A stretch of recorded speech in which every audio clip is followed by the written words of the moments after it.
bem-vindos aqui ao Vozes da História. E hoje a gente vai trazer aqui um participante muito mais que especial, direto do século XIX, um cara que participou de um dos momentos mais importantes da história do Brasil. Hoje com vocês, José Clemente Pereira. E aí, cara, como é que você tá? E aí, tudo bem? É uma honra estar aqui com vocês para contar um pouquinho da minha história, né? Como é uma história que faz muito tempo já, né? Seria uma honra falar sobre um pouquinho da minha história com vocês. Não, perfeito, cara. Já que você comentou sobre isso, então, mano, quem que é você? A gente tem aqui uma visão de você, mas é uma visão de fora, né? Como você se descreveria?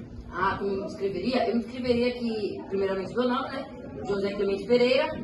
Eu nasci, minha terra natal é Portugal, mas Brasil virou a minha casa. E eu sou um juiz, presidente da Câmara, eu era presidente da Câmara do Rio de Janeiro. E nessa Câmara eu tinha muitas decisões difíceis, que todas elas foram pensando pelo bem do Brasil. Não, perfeito, cara. Já que você comentou sobre isso, né, do bem do Brasil, então, por que a gente não fala um pouco sobre o Dia do Fico, né? Foi provavelmente até hoje um dos dias mais importantes para o Brasil. Ah, o Dia do Fico foi um dia meio doido, sabe? Em 1822, que foi o ano do Dia do Fico, Portugal estava pedindo para Dom Pedro voltar para Portugal.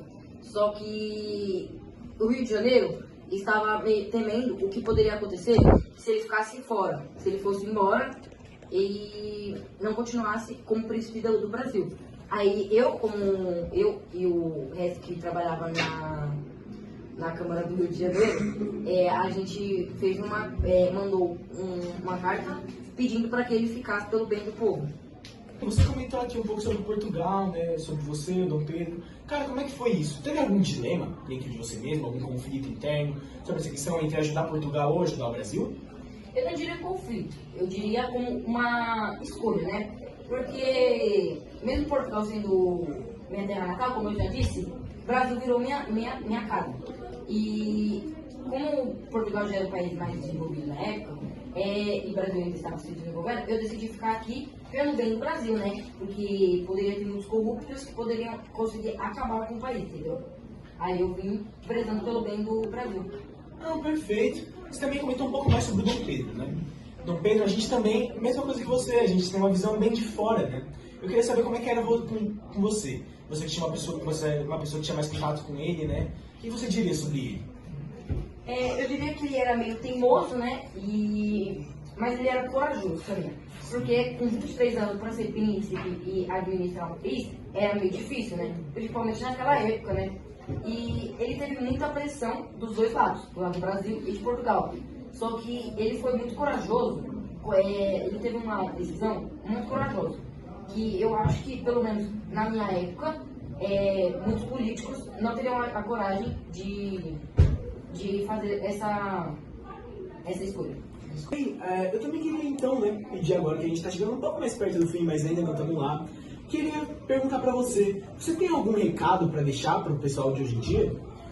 Que não se esqueça que o Brasil nasceu de coragem, de escolher o próprio caminho, né?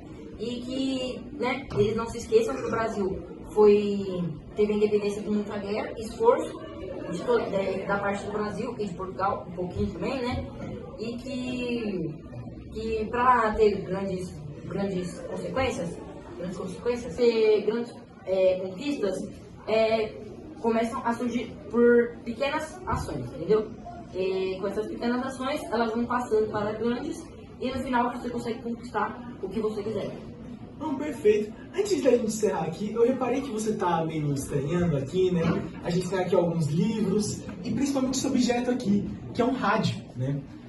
O rádio que ele foi um instrumento muito utilizado para comunicação, né? Hoje em dia não existem mais, não é tão usadas cartas quanto era usado antigamente.